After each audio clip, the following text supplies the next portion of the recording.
Bismillahirrahmanirrahim.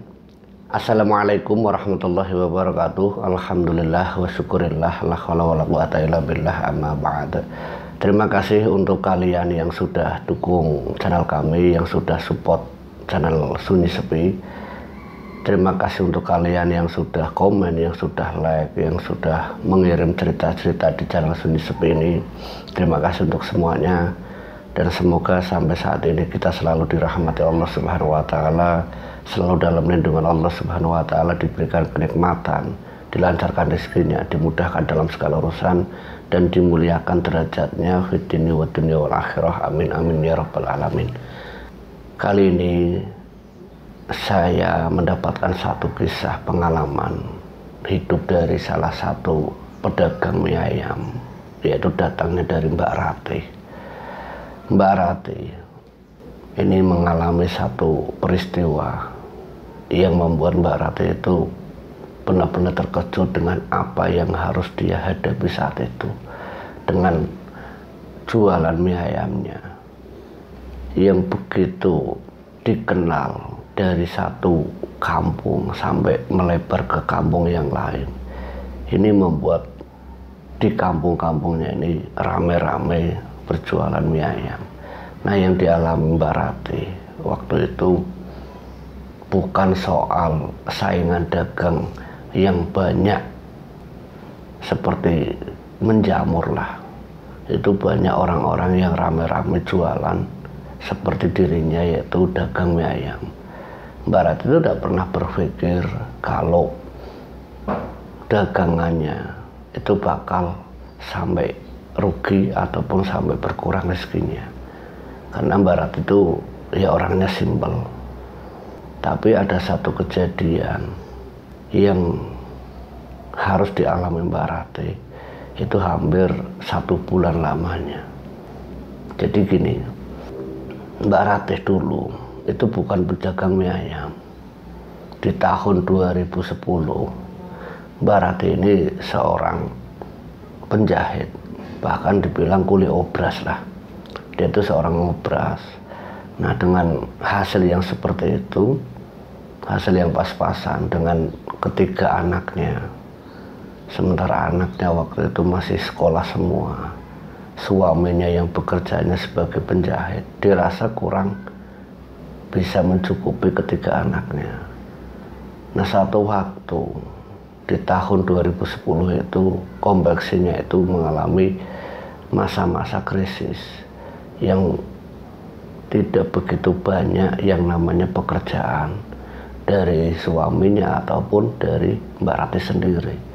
Nah, Mbak Ratih hanya pindah haluan dengan kemampuan dia. Dia itu awalnya ada di acara Agustusan, itu ada acara yang namanya lomba. Nah, Mbak Ratih itu punya inisiatif, dia itu jualan kecil-kecilan. Nah, dari jualan yang seperti itu, ya hanya Mbak Ratih bisa bertahan.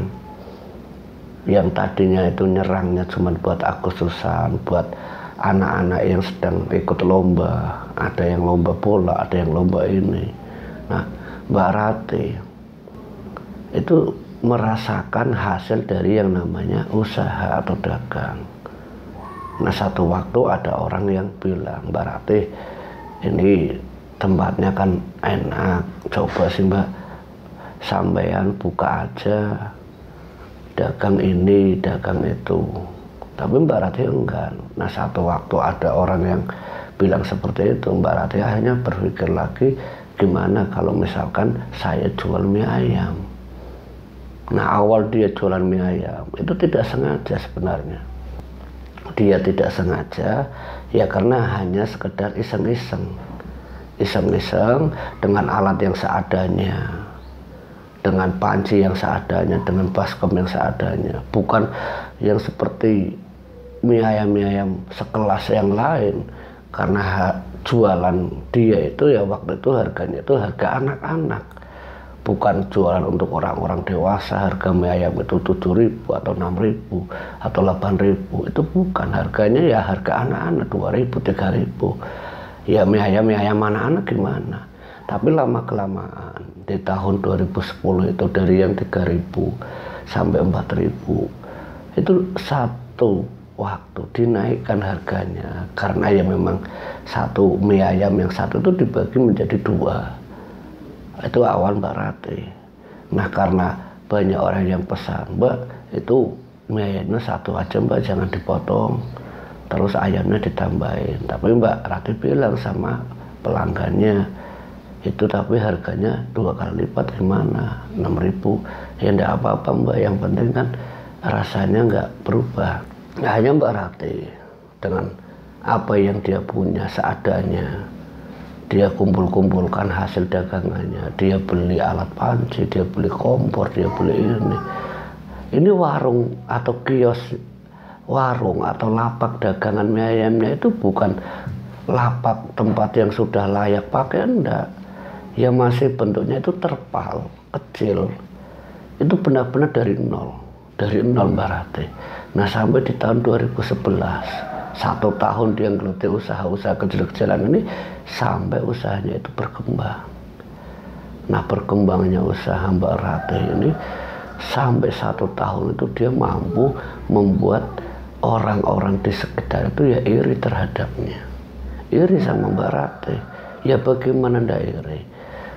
Orang yang tadinya biasa saja, hanya dalam waktu 2 tahun dari 2010 sampai 2012 bisa beli motor, bisa ngisi rumah dari TV, dari alat-alat perabot rumah. Itu hasil usaha dari dia jualan mie ayam yang harganya harga murah meriah. Ya karena Mbak Rati ya berpikirnya secara rasional. Kalau saya harganya mahal, bagaimana orang mau datang? Nah, peristiwa iri itu, kejadian irinya lingkungan ini yang membuat lingkungan sekitar itu berusaha menyaingi dengan cara membuka mie ayam yang sama, dengan harga yang sama. Ini tahun 2012 awal. Nah Mbak Rati, waktu orang sekitar itu jarak paling 4 rumah itu ada yang buka mie ayam pertama, ya mie ayamnya Mbak Rati itu ya memang hanya dikenal sampai ke belakang desa, ke depan desa. Jadi banyak orang-orang kampung lain itu sengaja datang ke Mbak Rati ya untuk bungkus mie ayamnya Mbak Rati. Ya karena Mbak Rati orangnya apa adanya, tidak pakai apa-apa, ya rasa pun tidak berubah. Tapi beda dengan kejadian yang di sebelahnya Mbak Rati.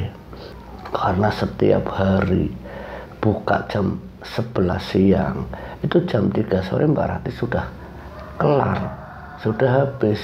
Bahkan banyak orang yang bilang, Mbak bukanya itu sampai malam, kenapa Mbak? Kok cuma jam 3, jam 4, kalau sudah habis kok sudah enggak mau lagi. Mbak Rati bilang sama pelanggan, ya saya ngukurnya segini aja. Saya bukannya jadi orang yang serakah atau gimana. Ya kalau saya ya 1 kilo 2 kilo, kalau udah habis alhamdulillah. Kalau saya siapin nanti 5 kilo, saya siapin 6 kilo. Kalau misalkan udah habis kan sayang. Nah yang penting sedikit-sedikit tapi lancar. Oh gitu ya Mbak, kirain kenapa ndak mau sampai malam. Ya kalau malam kan buat istirahat Pak, tanya Bapak ke Mbak Rati. Nah yang lainnya di sekeliling Mbak Rati yang banyak orang-orang yang sama jualannya itu melihat Mbak Rati yang sudah selesai atau sudah habis setiap jam 3 itu ya merasa sangat iri. Nah sampai timbul suatu fitnah yang harus dialami Mbak Rati itu di pertengahan tahun 2012. Kalau Mbak Rati itu seperti menggunakan guna-guna atau seperti media penglaris atau media apapun. Nah ini dibuktikan oleh tetangganya waktu itu yang sengaja menyebar fitnah atau gosip. Tapi bagi Mbak Rati, kalaupun orang yang mau menyebar fitnah, menyebar gosip tentang dirinya yang pakai penglaris, pakai hal apapun klinik, kalau kenyataannya Mbak Rati nggak pakai apa-apa, ya nggak bakal terjadi apa-apa. Nah ada satu kejadian ini yang diceritakan Mbak Rati. Mbak Rati itu datang malam-malam merapihkan barang yang di warung biar nggak kebocoran, biar tidak rusak, itu mesti mau dibawa pulang. Nah, saat dia ini mau bawa pulang barang-barang bekakasnya ini, dia itu seperti melihat satu bayangan, itu sedang duduk di warungnya, sedang duduk di tempat dia itu biasa jualan mie ayam. Nah, waktu itu Mbak Ratih pikirnya orang itu lagi berteduh. Dia pikir itu lagi berteduh. Nah, Mbak Ratih itu sempat nanya sama orang itu, "Pak, Bapak lagi ngapain di sini? Bapak sama siapa?" Bapak itu diem aja. Orang itu diem aja. Diam, tidak ngomong. Orang itu benar-benar hanya mengaku saja. Nah, Mbak Ratih, setelah kejadian atau fitnah gosip itu beredar tentang Mbak Ratih tetap saja ya dia melanjutkan usahanya, itu dagang mie ayam. Nah, satu waktu gosip yang sudah beredar kemana-mana, ini ada yang datang, ya pelanggan juga, itu sempat cerita ke Mbak Ratih dan nanya langsung ke Mbak Ratih, "Benar enggak Mbak kalau sampean itu pakai penglaris?" Mbak Ratih terkejut. "Astagfirullahaladzim Mbak, kalau saya pakai penglaris ataupun media-media gaib lainnya, ya mungkin Bapak bisa bedakan. Kalau masakan biasanya kan kata orang-orang ya nih Pak," kata Mbak Ratih, "kalau dibawa pulang kan rasanya beda." "Iya sih Mbak. Nah, tapi benar apa enggak?" Dijawab sama Mbak Ratih, "Saya Pak, saya itu enggak pakai yang namanya media-media gaib. Apalagi kok penglaris, itu syirik Pak." Dijawab sama Mbak Ratih, "Ya syukurlah kalau memang Mbak Ratih tidak pakai hal-hal kayak gituan. Soalnya bukannya hal yang aneh Mbak Ratih. Kalau orang-orang sekarang jualan dagang apapun itu pakai media-media seperti itu, datang ke dukun, datang ke sini. Jadi saya ya mohon maaf ini Mbak Ratih kalau misalkan saya tadi itu ya ninggung perasaan Mbak Ratih kalau saya nanya kalau Mbak Ratih itu pakai pesugihan atau penglaris atau media apapun. Ya enggak apa-apa Pak, soalnya ya saya tahu juga banyak orang-orang yang bilang saya itu pakai media gaib, penglaris ini dan sebagainya." "Oh gitu.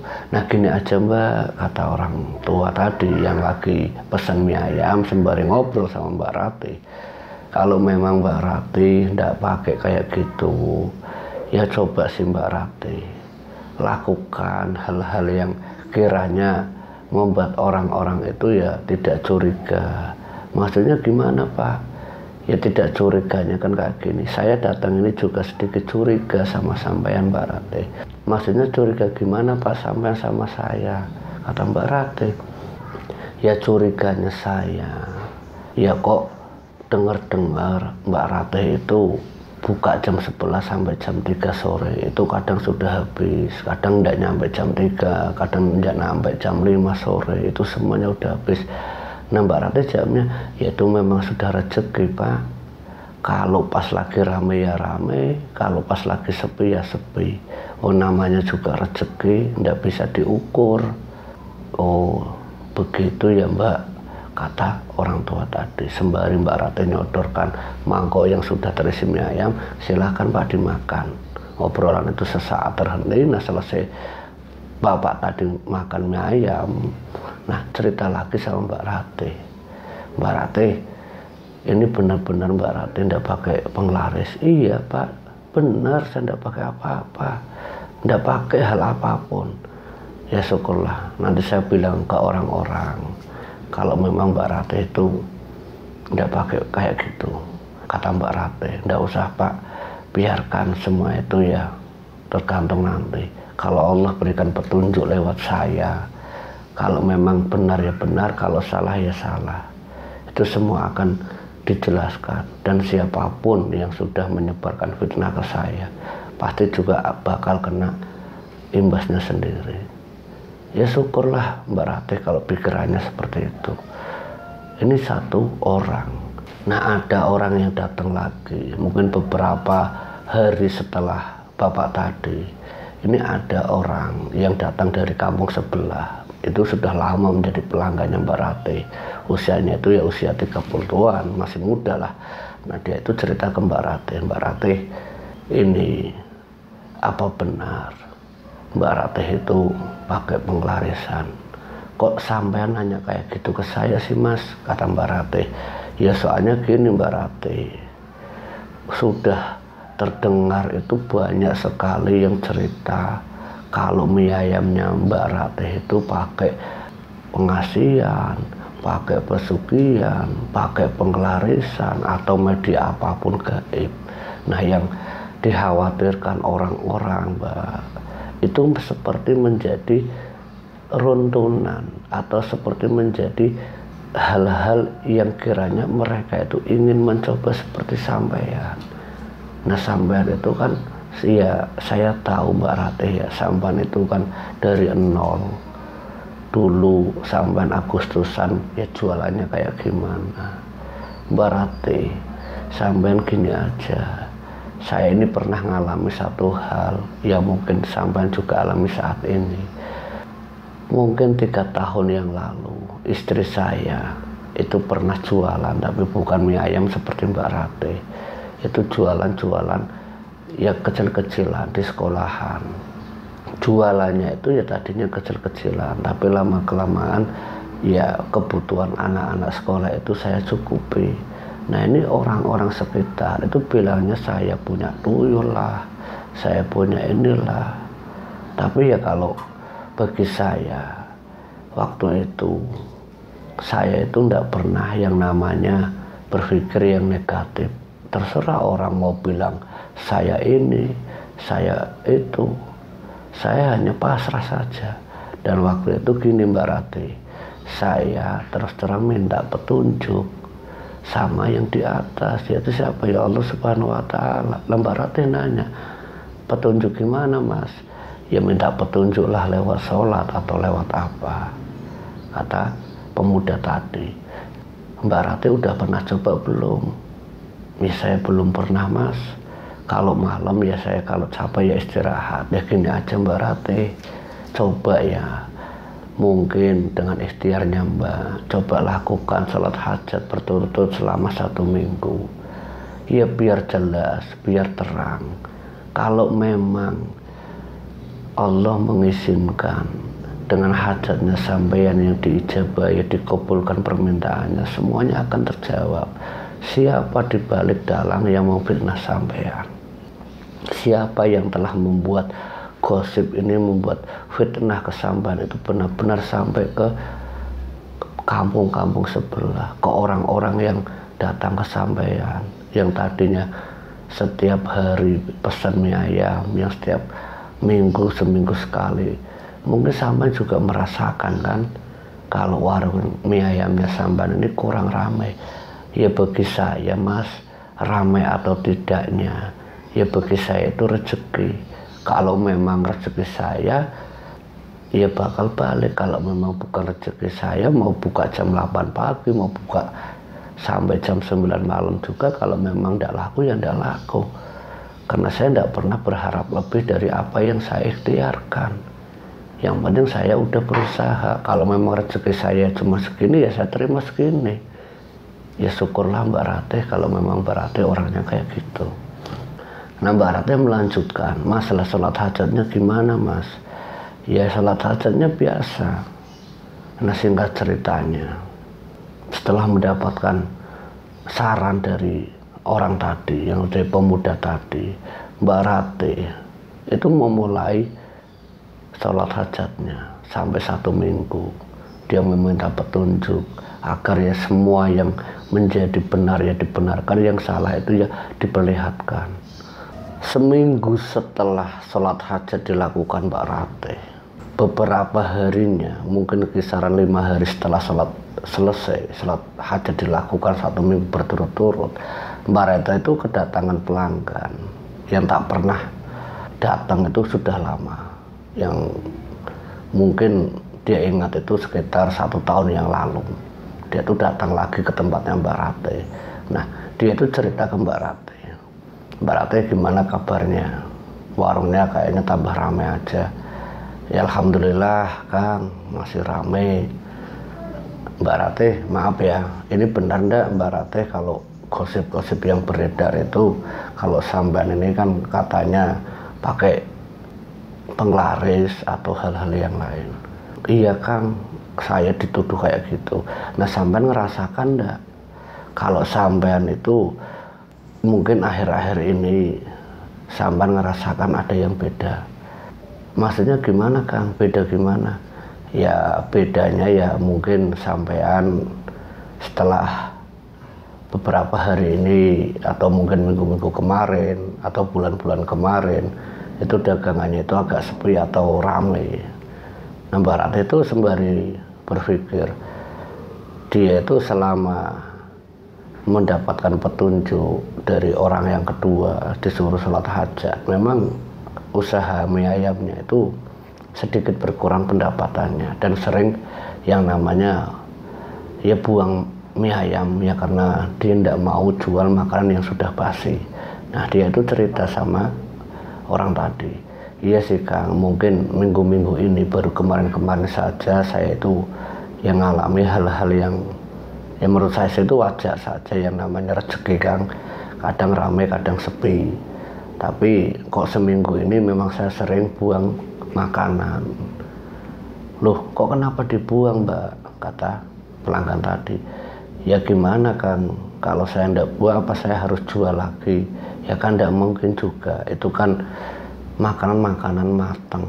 Kalau misalkan saya jual lagi, yang kalau orang makan itu sakit perut, yang salah siapa? Kan saya. Nah mending saya buang daripada saya jual lagi. Paling saya ya kasihkan ke ternak-ternak saya, ayam, apa itu bebek dan lain-lainnya. Oh gitu ya. Gini Mbak, sembari pesan kan, sembari orang tadi itu pesan mie ayam sama minumannya, dia tuh cerita lagi, Mbak, maaf ya, ini bukannya saya sok tahu atau gimana Mbak Ratih, ada apa Kang? Ini saya datang ke sini itu ingin secara nggak langsung ya ingin menunjukkan ke Mbak Ratih ada hal-hal yang memang ganjil Mbak di tempatnya Mbak. Maksudnya gimana Kang? Ya ganjilnya itu kayak gini. Mungkin Mbak baru merasakan beberapa hari kemarin atau minggu-minggu ini kalau dagangan Mbak itu sering buang atau sering cepat basi. Iya sih Kang, emang ada yang aneh? Ya bagi saya itu ya mungkin menurut Mbak Ratih wajar, tapi bagi saya itu tidak wajar. Maksudnya tidak wajar gimana? Ini ada ya orang yang tidak suka sama sampean, terus sengaja, ini ada yang sengaja. Itu seperti mengirim sesuatu ke warung mie ayamnya Mbak, tapi tidak ditaruh di dalam, hanya ditaruh di batas-batas tertentu. Itu tidak di depan warungnya Mbak sendiri, itu di jalan sana sama jalan sini. Itu seperti ada penghalang. Maksudnya penghalang gimana sih Kang? Ya penghalang itu yang namanya penghalang atau penutup rezeki. Ya Allah, siapa sih Kang? Ya saya tidak bisa sebutkan. Saya tidak bisa sebutkan siapa, tapi menurut saya gini aja Mbak Ratih. Mbak Ratih kan sudah sedari dulu jualan mie ayam kayak gini. Mungkin saat-saat ini Mbak merasakan sepinya pelanggan yang datang berkunjung ke mie ayamnya Mbak lagi. Tapi menurut saya kalau tidak cepat-cepat disingkirkan atau dibersihkan pengaruh-pengaruh negatif di sekeliling warung Mbak ini yang ada seperti pembatas yang saya lihat, itu ya mungkin akan terus menerus. Nah waktu itu Mbak Ratih yang sembari menyiapkan mie ayam pesanannya orang tadi, ya dia itu tidak terlalu bilang serius atau tidak terlalu menanggapi yang serius, ya karena dia tuh pikirnya seperti tadi, yang namanya rezeki ya pasang surutnya pasti ada. Sembari bikin mie ayam tadi, nah dia kasihkan, nah orang itu ngobrolnya tuh terhenti. Nah di dalam dia makan, setelah selesainya Mbak Ratih itu nanya, ya kalau tadi sampean bilang Kang, itu katanya kan mau dinetralkan atau dibersihkan, Nah sedangkan saya itu kan orangnya tidak tahu apa-apa, saya itu orang awam. Lah sampean yang tahu kan Kang, mbok ya saya tolong bantu saya kalau memang ada yang nggak benar. Ya gimana ya Mbak, saya juga kurang begitu paham, kurang begitu tahu. Cuman saya bisa merasakan, memang apa yang saya lihat ya seperti ada hal-hal yang ganjil. Ya mungkin ini siang hari itu tidak terlalu terlihat, tapi auranya itu benar-benar tidak enak. Ya soalnya saya duduk di sini aja itu tidak betah Mbak. Apa Mbak Ratih tidak merasakan orang yang duduk di sini itu cepat-cepat pingin keluar, atau kadang yang lewat itu yang tadinya pingin mampir tidak mampir. Sedari tadi kan banyak orang lewat, sampean kan tahu, mungkin itu pelanggan-pelanggannya sampean. Sampean lihat itu di sana, di sebelah sana itu kan rame Mbak. Itu dulu kan pelanggannya sampean. Lah gimana Kang ya, mungkin orangnya pingin merasakan yang sana. Nah, monggo silahkan. Mau pingin mie ayam yang sebelah sana, iya silahkan. Saya tidak pernah pikir yang aneh-aneh. Nah gini aja Mbak Ratih, sembari minum es, sembari ngerokok ya, Mbak Ratih itu mendengarkan orang tadi. Gini aja Mbak, saya punya kenalan, tapi nanti ya kapan-kapan kalau ada waktu saya mampir lagi ke sini bawa teman saya, ya buat ya usahanya Mbak itu biar normal kembali, tidak kayak gini. Nah singkat ceritanya, orang itu datangnya itu sebulan lagi. Mbak Ratih itu kan nunggu dia itu nunggu sampai 1 hari, 2 hari, 1 minggu, 2 minggu, sampai harapannya itu seakan sia-sia. Mbak Ratih menunggu sampai 2 minggu, sampai ya dibilang percaya atau tidak, hanya ya lah biarin aja. Tapi usahanya Mbak Ratih memang tidak bisa lepas dari yang namanya sepi pelanggan. 3 minggu berlalu, usahanya Mbak Ratih yang setiap hari sisanya hanya dikasihkan ke ternak. Ya hanya Mbak Ratih berpikir sama suaminya, sama keluarganya, cerita, Pak, mie ayam kita saat ini tidak ramai sedari dulu. Anak-anak kan sudah sekolah, biayanya sekolah ini kan harus dibayar. Ini gimana ini Pak? Ya jual aja sih Bu, itu apa yang kita miliki. Nggak usah pikir yang aneh-aneh. Nggak usah harus nunggu dari yang ini atau yang dari yang itu. Kalau kita punyanya ini ya jual aja buat sekolah anak. Yang penting anak-anak sekolah, kata suaminya. Ya hanya Mbak Ratih balik lagi jualan mie ayam. Dia tetap berusaha, tapi ya setiap hari yang tadinya mungkin bisa nyampe puluhan, bahkan 70 mangkok dia jual, itu sehari itu hanya 10, 15. Nah Mbak Ratih itu merasakan hampir 1 bulan lamanya mie ayamnya itu sering dikasihkan ke ternak-ternaknya. Orang yang ditunggu-tunggu katanya mau datang ke sini tidak datang-datang. Ya dia sudah pasrah, dia hanya mau berharap pada yang puasa. Tiap sholat wajibnya, di setiap sholat malamnya, ya Allah, kalau memang saya harus berhenti usaha seperti ini, ya berikanlah petunjuk agar saya bisa menafkahi anak-anak saya, agar saya menjadi istri yang soleh untuk suami saya. Ini doa-doanya Mbak Ratih. Nah istiqomahnya Mbak Ratih dalam sholat 5 waktu, sunnah-sunnah yang dilakukan, ya alhamdulillah, waktu yang diharapkan itu mungkin datang waktu itu. Orang yang pernah menjanjikan datang dengan temannya itu hanya datang juga. Nah saat datang ya kira-kira itu pukul 3 sore, kebetulan Mbak Ratih waktu itu memang sedang tutup, udah jualan, karena ya dirasa jualannya itu sering dibuang. Mbak Ratih memang udah jualan. Dia datang jam 3 sore, terdengar adzan asar, orang itu sholat dulu di musola. Nah setelah sholat di musola, dia itu datang ke rumahnya Mbak Ratih. Dia ngobrol-ngobrol, nah akhirnya dia cerita sama Mbak Ratih, ini Mbak, teman saya datangkan ke tempatnya Mbak Ratih. Itu saya dulu cerita, tapi orangnya ini kemarin sempat pergi ke Jakarta, nah ini baru pulang. Jadi mohon maaf Mbak, bukannya saya tidak mau ajak teman saya ke sini, Ya karena ada halangan yang lain, yaitu teman saya ini kemarin sempat ke Jakarta. Nah ini baru sempat saya datang lagi ke tempatnya Mbak Ratih. Oh enggak apa-apa Kang, enggak apa-apa. Terus gimana Kang? Sampai masih ngelihat ada yang aneh atau yang ganjil di warung mie ayam saya. Orang tadi temennya pelanggannya Mbak Ratih itu cerita sama Mbak Ratih. Tadi Mbak Ratih sempat saya lewat warung mie ayamnya Mbak Ratih itu sebelum saya salat asar. Itu memang saya melihat ada yang tidak enak dilihat, dan benar-benar auranya itu benar-benar, ya Allah, naudzubillah semua naudzubillah, kata orang itu. Emang kenapa Pak? Emang kenapa Pak? Kata Mbak Ratih, saking penasarannya, kan kata naudzubillah itu kan sesuatu yang benar-benar tidak enak didengar sama Mbak Ratih. Ada apa sih Pak? Kenapa sampai bilang kayak gitu?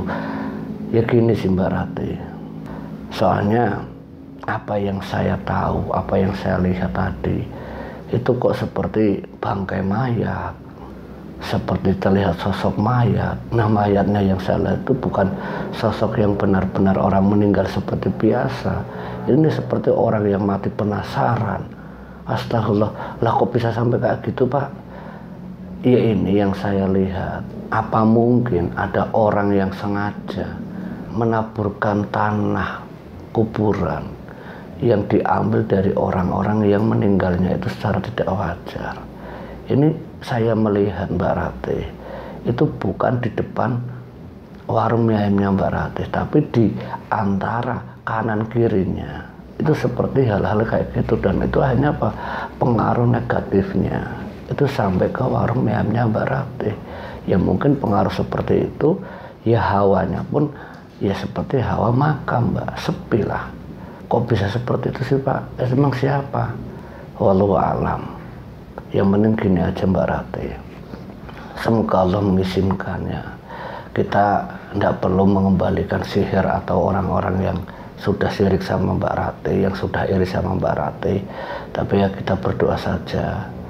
Coba nanti Mbak Ratih cari daun kelor atau daun bidara, ditumbuk, terus dibacakan doa. Nanti saya kasih tahu doanya. Nah terus dikasih garam, dimasukkan ke botol air mineral. Nah di situ Mbak Ratih nanti ciprat-cipratkan itu di depan warung mie ayamnya Mbak Ratih. Tapi jangan lupa saat nyipratkan ini tetap Mbak Ratih baca ayat-ayat suci, ayat kursi atau apa. Tapi sebaiknya ayat kursi saja.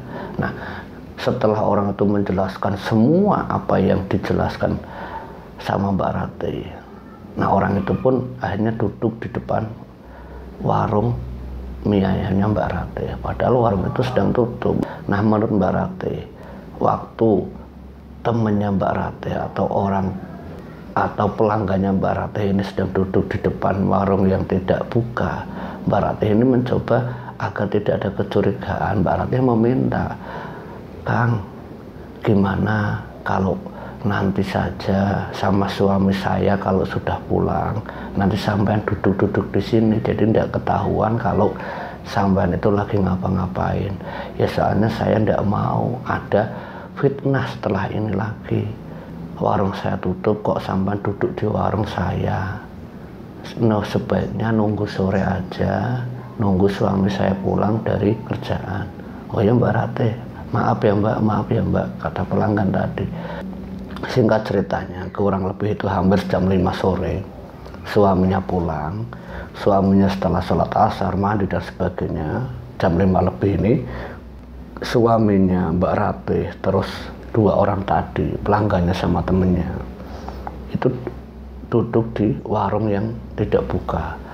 Dia ngobrol di situ sembari dibuatkan minuman, walaupun tutup karena memang masih ada sisa-sisa yang tidak dirapihkan, maksudnya sisa jualan yang ada di laci mejanya itu dibuka untuk menyajikan minuman. Di situ mereka ngobrol. Nah ngobrolnya agar nggak ketahuan, ya orang tadi itu berdoa sembari melakukan amalan-amalan yang disarankan Mbak Ratih tadi, dicipratkan sama Mbak Ratih 1, 2, 3.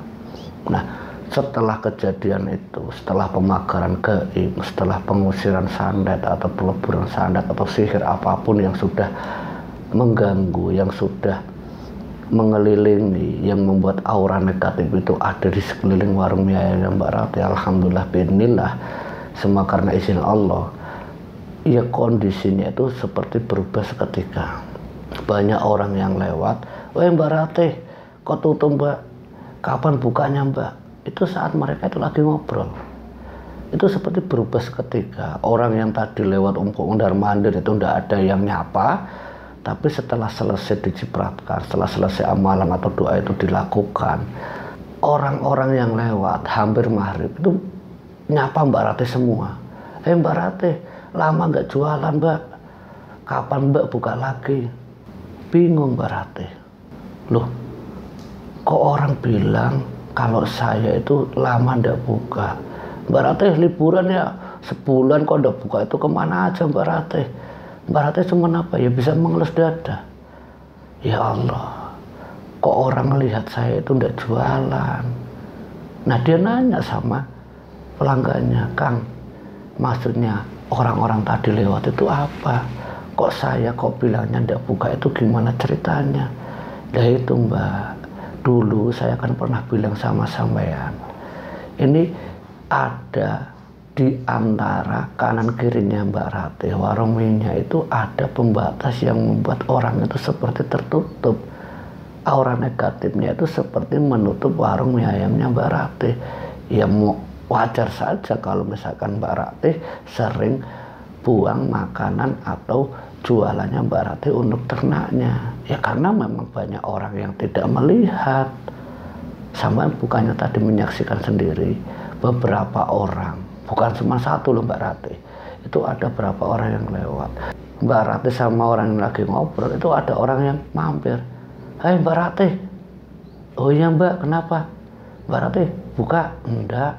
"Oh kirain buka Mbak, saya mau pesen kok." "Lah Mbak Rati kemana aja Mbak? Kok enggak jualan, itu udah hampir sebulan loh Mbak." Dijawab sama Mbak Rati, "Bu, saya itu buka tiap hari." "Buka apanya Mbak? Oh saya lewat tiap hari ndak kesini, kadang nyari pingin ke tempat mie-nya Mbak Rati kok ndak jualan, lagi-lagi ndak jualan. Ya saya kadang mampir ke sebelah Mbak, yang sampeannya ndak jualan, saya kepingin kalau misalkan Mbak Rati ndak jualan ya saya ke situ. Tapi terus terang Mbak ya, kalau di warungnya sana Mbak sebelah, kalau saya bawa pulang kok rasanya ndak enak. Rasanya itu ya gimana ya Mbak, hambar lah, hanya asin aja, biasa-biasa aja lah. Tapi kok kalau saya sama suami saya makan di situ, itu rasanya kok kayaknya nikmat banget, sedap banget.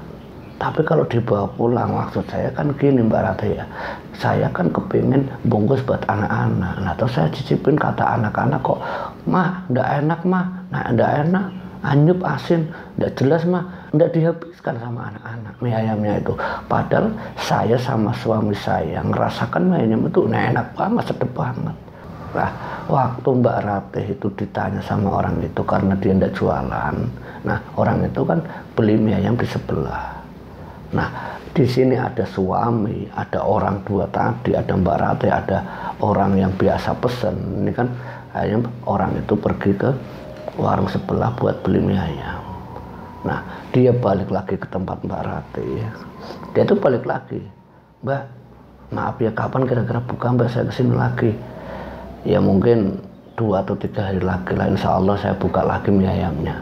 Karena apa ya, karena Mbak Rati sudah meyakini kalau memang selama ini dia buka itu banyak orang-orang yang tidak melihat warung mie ayamnya.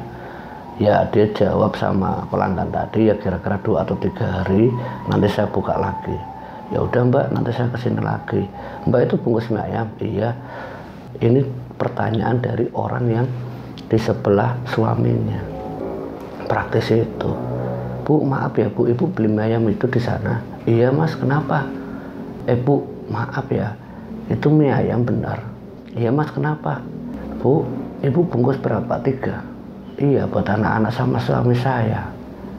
"Mbak, sampean nanti sampai rumah gini aja, sampean maaf ya Mbak ya," kata Mas tadi, kata pelanggannya Mbak Rati atau praktisinya, kata praktisinya, ini bilang sama temennya Mbak Rati yang sedang ngobrol, itu pesan gini aja Bu atau Mbak, sampean nanti sampai rumah itu berdoa dulu sebelum sampean makan mie ayam itu, nanti sampean rasakan rasanya kayak gimana.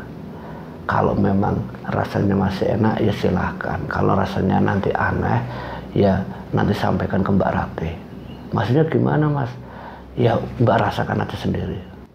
Ya udah Mbak Rati, saya nanti kesini lagi, saya permisi dulu ya Mbak Rati. Assalamualaikum. Waalaikumsalam. Dijawab Mbak Rati sama semuanya yang ada di warungnya Mbak Rati. Nah singkat ceritanya, orang tadi pulang, ini praktis ini bilang sama Mbak Rati, sampai sudah dengar sendiri kan dari pelanggan tadi, Mbak siapa tadi itu bilang kalau Mbak Rati itu tidak pernah buka. Nah sekarang Mbak percaya atau tidak? Ya saya percaya kalau memang selama ini yang sepinya saya jualan, ini semua itu ternyata ada sebab yang orang yang tidak senang. Nah singkat ceritanya mereka itu pamitan. Nah 2-3 hari ini Mbak Rati itu buka mie ayam lagi. Nah saat Mbak Rati ini buka itu sangat ramai. Ini seperti reuni atau orang-orang yang memang kangen sama Mbak Rati, sama mie ayam dan Mbak Rati itu, mereka tuh berbondong-bondong, ada yang duduk, ada yang pesan, Mbak Rati, kemana aja Mbak? Mbak Rati yang sudah tahu sebab itu, ya dia bilangnya ya kemarin saya liburan, terus terang saya pengen istirahat, bilangnya kayak gitu. Jadi pertanyaan dari orang-orang yang datang ke tempatnya Mbak Rati itu memang semuanya itu berujar kalau Mbak Rati itu tidak buka. Nah ramainya di tempat Mbak Rati, warung di sebelah yang sama-sama jualan mie ayam itu melihat kalau Mbak Rati itu sudah ramai lagi. Kaget mungkin orang itu, hanya apa, dia mendatangi Mbak Rati, orang itu datang langsung ke Mbak Rati seakan-akan melabrak. Kamu Rati, kamu pakai pengkasihan apa lagi, kamu pakai penglaris apa lagi, orang-orang datang ke sini. Ini masih banyak orang, itu dia itu dilabrak sama tetangganya sendiri. Mbak Rati, astagfirullah Bu, saya itu tidak pernah pakai kayak gituan, tidak pernah pakai apa, ini terlihat orang-orang kesini semua. Bu, ini ya udah rezeki Bu, kalau memang saya rame ya rame, kalau sepi ya sepi. Lah ibu siapa sih datang-datang labrak? Ada pelanggan yang nantangin orang tadi, tetangganya Mbak Rati. Apa jangan-jangan sama sendiri yang pakai kayak gitu? Kemarin sampean kan tahu sendiri, sampean buka mie ayam, sampean tuh iri ya sama Mbak Rati, ditantang sama mbak-mbak yang ada di warungnya Mbak Rati. Mbak Rati menengahi, udah, ndak baik bertengkar, sudah. Ibu maaf ya Bu, ibu kalau mau cari masalah nanti selesaikan di rumah. Ini saya lagi mau jualan, jangan nyari-nyari masalah sama saya itu ndak mau cari masalah sama siapapun. Saya tuh paling ndak suka dengan hal-hal yang seperti ini. Ngomong apa kamu Rati? Ngomong apa kamu? Kamu itu udah orangnya kayak gini, pakai pesugihan, pakai ini. Astagfirullah Bu, Mbok yo pikirnya itu orang itu positif, jangan seudon. Kalau ibu mau lakukan kayak gitu silahkan. Apa kamu nuduh saya? Ya saya tidak nuduh, tapi ibu sendiri yang bilang kayak gitu sama saya, kata Mbak Rati. Nah singkat ceritanya adu mulut ini sampai membuat pelanggan ini sampai emosi, naik darah, karena ya orang tadi itu tidak pergi-pergi juga. Akhirnya mereka dipisahkan sama beberapa warga. Sudah Bu, sudah. Orang jualan mie ayam aja kok ribut kayak gini. Nah setelah kejadian itu beberapa harinya, warung mie ayam di sebelah Mbak Rati itu sangat sepi. Nah sangat sepinya ini banyak orang-orang sekitar itu melihat ada yang ganjil di tetangganya Mbak Rati. Itu seperti ada yang bau mayat, ada yang seperti lihat ada seperti pemakaman. Ini warung apa makam, ini warung apa kuburan. Nah ini terkuak juga ternyata yang selama ini iri sama Mbak Rati itu akhirnya terjawab tetangganya sendiri. Tapi Mbak Rati yang sudah mengetahui jawaban dan petunjuk bahwa itu sebelahnya, tapi Mbak Rati ya tetap saja sebagai tetangga, dia tidak mau mempermasalahkan masalah yang sudah lewat. Dia datang ke orang tadi, Bu, saya yang minta maaf.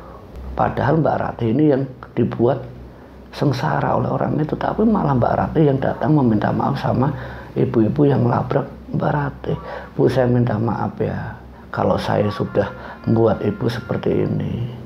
Ya soalnya apa? Setelah beberapa hari kejadian dilabrak itu, orang itu tiba-tiba warung mianya tutup, ya karena mungkin sepi pelanggannya, terus kabar tentang bau makam, bau jenazah, bau mayat, banyak penampakan. Orang itu secara tiba-tiba itu mengalami sakit-sakitan. Ya mungkin itulah sihir yang sudah dikembalikan atau sihir yang kembali menyerang si pengirimnya, membuat orang itu seperti sakit-sakitan yang membuat itu tidak bisa jualan lagi, dan proses penyembuhannya pun sangat lama.